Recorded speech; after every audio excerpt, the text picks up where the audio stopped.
Welcome to Jesus Every Day, where we walk through the Bible one chapter at a time. Today we're looking at Genesis 27, a story of deception, blessing, and the consequences of trying to take matters into our own hands. Isaac had grown old and nearly blind.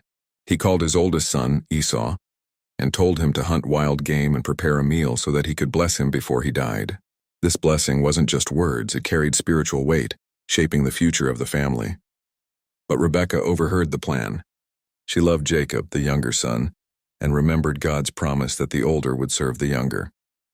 Instead of waiting on God, she took matters into her own hands. She told Jacob to bring her 2 goats so she could prepare a meal for Isaac. Then she dressed Jacob in Esau's clothes and covered his hands and neck with goatskins so he would feel like his hairy brother. When Jacob went in, Isaac was suspicious. He said, "The voice is Jacob's, but the hands are Esau's." Still, Isaac ate the meal and gave the blessing to Jacob, thinking he was Esau.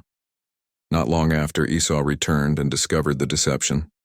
He was furious, begging his father for a blessing too.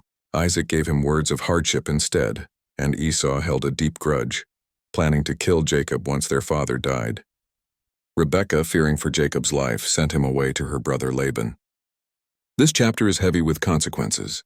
Jacob received the blessing, but he also reaped years of conflict and separation from his family. Rebekah never saw Jacob again. Isaac was deceived by those closest to him, and Esau's bitterness grew deeper. What does this teach us? First, God's promises don't need our manipulation. His plans will be fulfilled without deception. Second, sin always leaves brokenness behind, even when God works through it. And third, we're reminded that God's grace is greater than our failures. Despite the mess, he would still use Jacob to carry forward his covenant promises. Genesis 27 challenges us to trust God's timing and ways even when life feels uncertain. Taking matters into our own hands may seem faster, but it always costs more in the end. Thank you for joining us today on Jesus Every Day. If this story spoke to you, make sure to like, comment, and subscribe so you don't miss the next chapter in our journey through Genesis.